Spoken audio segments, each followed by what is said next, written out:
వీడియోలో మనం ఇప్పుడు లాడర్ డయాగ్రామ్కి వెళ్ళే కంటే ముందు కొన్ని basic components, communication systems, controllers అసలు ఇవి ఏం చేస్తాయి, వీటి యూజ్ ఏంటి చూద్దాం. బేసిక్ కాంపోనెంట్స్ ఫస్ట్ మనకు సెన్సార్స్. ఇవన్నీ 4 to 20 milliamps ప్రొడ్యూస్ చేస్తాయి అవుట్పుట్. ఫస్ట్ వచ్చేసి అసలు వీటి వర్కింగ్ ఏంటి. సెన్సార్ అంటే ఏంటి? Convert physical parameter into electrical signals for monitoring and controller.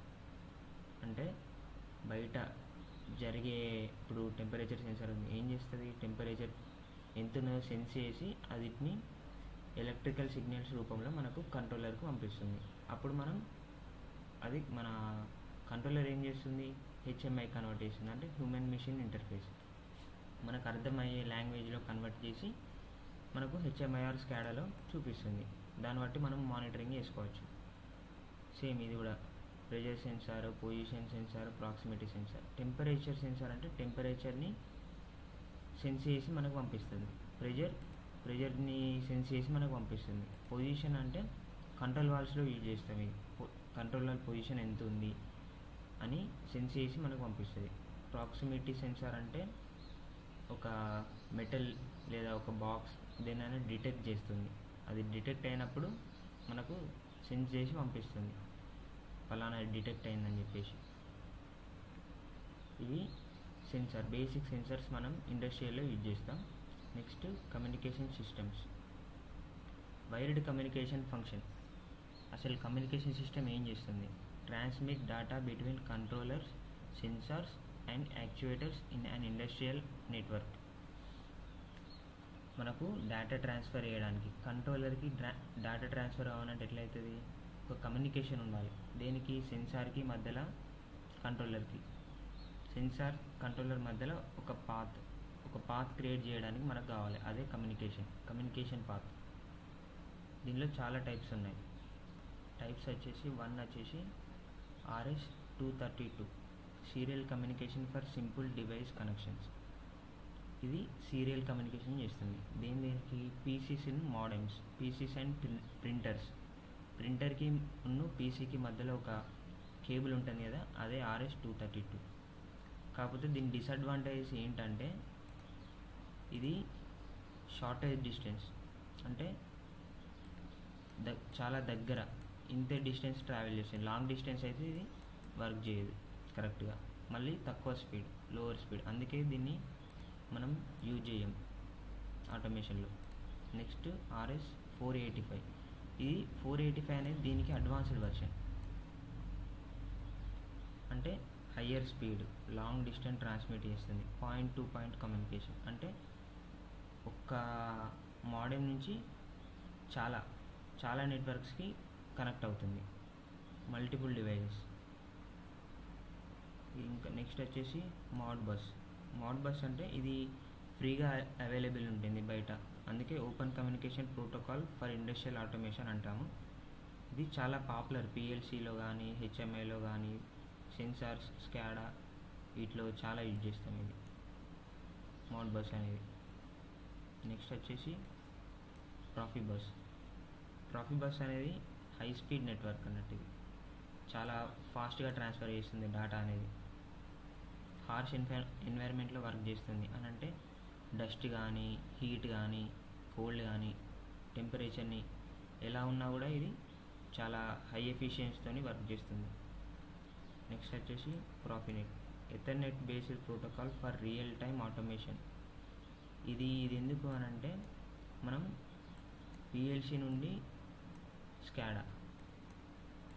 PLC to స్కాడా ఈ రెండింటిని ఇంటర్ఫేస్ చేయడానికి వాడతాం. అంటే మనకు ఒక కంట్రోలర్ ఉంది, సిమెన్స్ కంట్రోలర్ ఉందనుకోండి.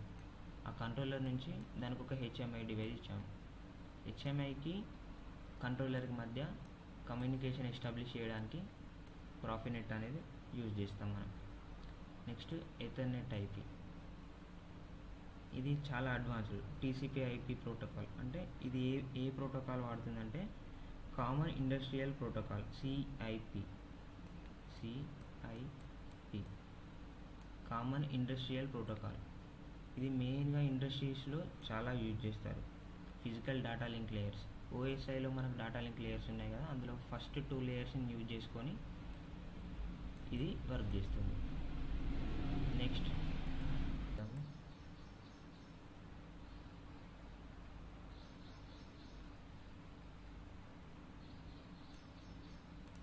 వన్ వచ్చేసి కంట్రోలర్స్.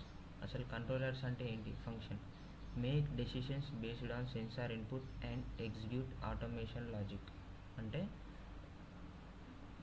మనకు కంట్రోలర్కి వచ్చే ఇన్పుట్ని బేస్ చేసుకొని నెక్స్ట్ అవుట్పుట్ ఏమి ఇవ్వాలి, ఏమి ఎగ్జిక్యూట్ చేయాలి అన్నదాన్ని అది కంట్రోలర్ ఒక డెసిషన్ తీసుకొని దాన్ని పంపిస్తుంది, ఎగ్జిక్యూట్ చేస్తుంది. టైప్స్ ఇక్కడ చూద్దాం, చాలా ఉన్నాయి. PLC, DCS, micro controllers. PLC అనేది నార్మల్ చిన్న చిన్న ఇండస్ట్రీస్లో యూజ్ చేస్తారు. అంటే పేపర్ ఇండస్ట్రీ కానివ్వండి, స్టీల్ ఇండస్ట్రీ కానివ్వండి, అలాంటి చిన్న చిన్న వాటిలో యూజ్ చేస్తారు. పిఎల్సిలో మనకు టైప్స్ ఉన్నాయి.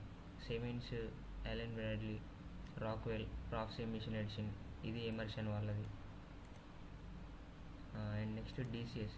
డిసిఎస్ వచ్చేసి చాలా పెద్ద పెద్ద ఆటోమేషన్స్లో యూజ్ చేస్తాము ఇండస్ట్రీస్లో, like oil, gas refineries, power plants. Power ప్లాంట్స్లో మెయిన్గా డిసిఎస్ఏ యూజ్ చేస్తారు. ఎందుకంటే ఇది పిఎల్సి అనేది చాలా కొంచెం కాంప్లికేటెడ్ ఉంటుంది. డిసిఎస్ అయితే కొంచెం ఈజీగా కంఫర్ట్గా ఉంటుంది లార్జ్ స్కేల్ ఇండస్ట్రీస్లో.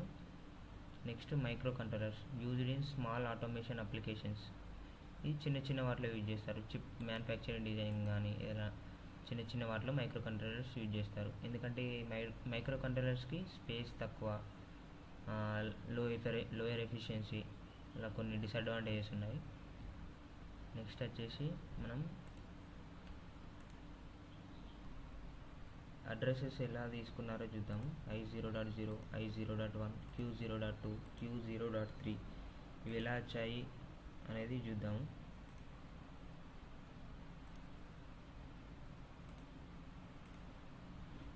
అక్కడ I0.0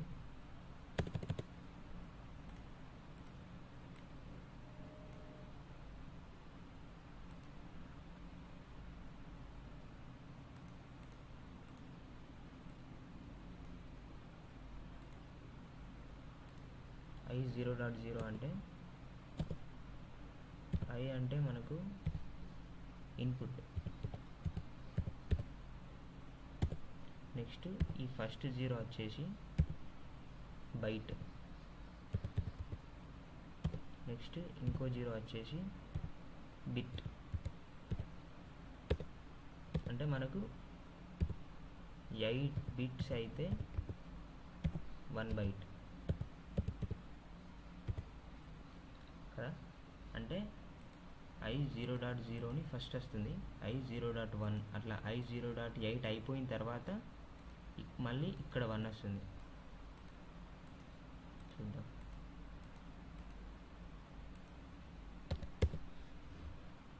I0.8 అయిపోయింది అనుకోండి. నెక్స్ట్ I1.0 అని ఇట్లా స్టార్ట్ అవుతుంది.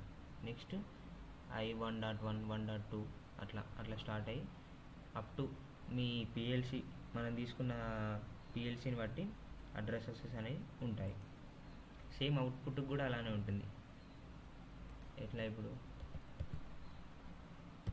Q0.0 ఇక్కడ Q అంటే అవుట్పుట్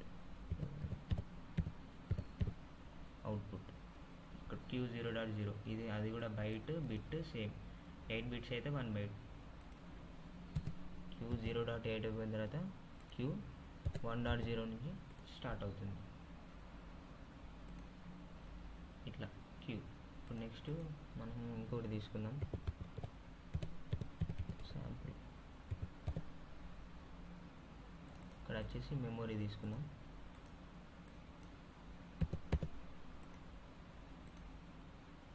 నెక్స్ట్ ఏదో ఒకటి నేమ్ ఇచ్చేసి ఎంటర్ కొట్టేసిన అనుకో, M0.1 అట్లా.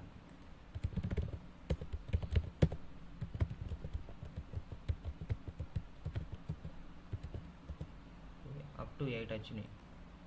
0 to 8, 0, 1, 2, 3, 4, 5, 6, 7, 8, ఇవన్నీ 8. 0 to 7 అంటే 8 కదా మనకి. 8 వచ్చిన తర్వాత ఏం స్టార్ట్ అయింది మళ్ళీ M1.0. అట్లా మెమొరీ కూడా సేమ్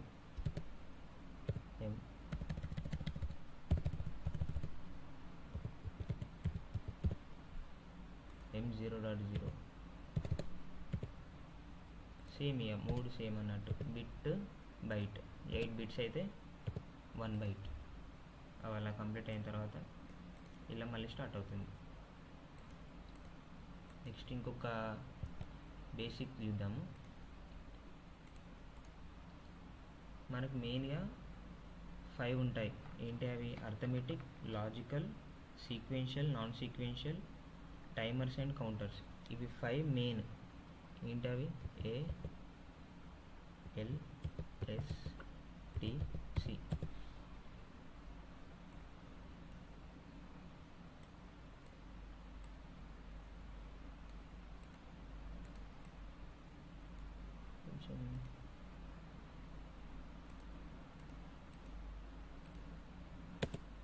ఏ అంటే అర్థమెటిక్,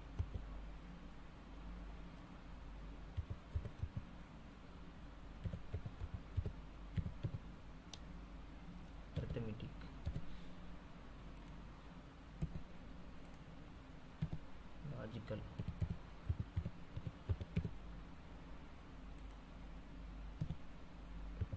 షార్ట్కట్లో రాశాను, సీక్వెన్షియల్ అండ్ నాన్ సీక్వెన్షియల్.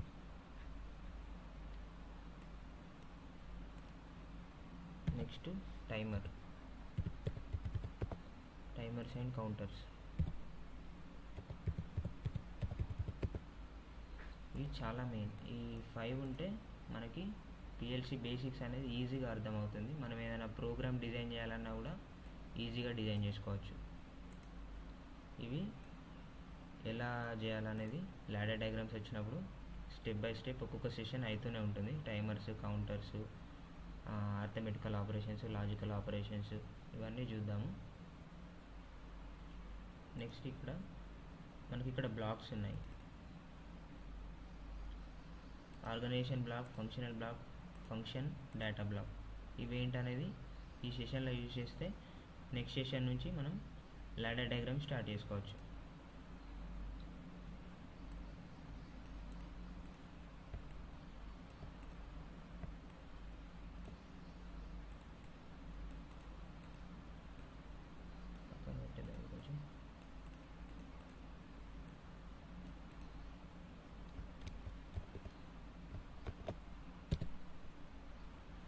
ఏంటి? Organization block OB, functional block FB, function FC. Next data black.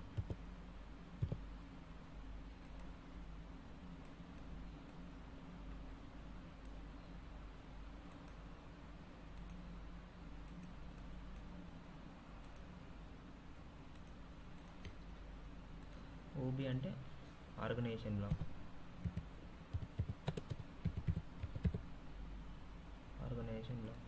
FB అంటే ఫంక్షన్ బ్లాక్.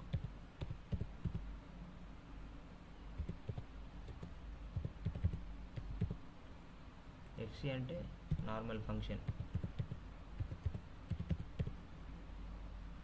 DB అంటే డేటా బ్లాక్.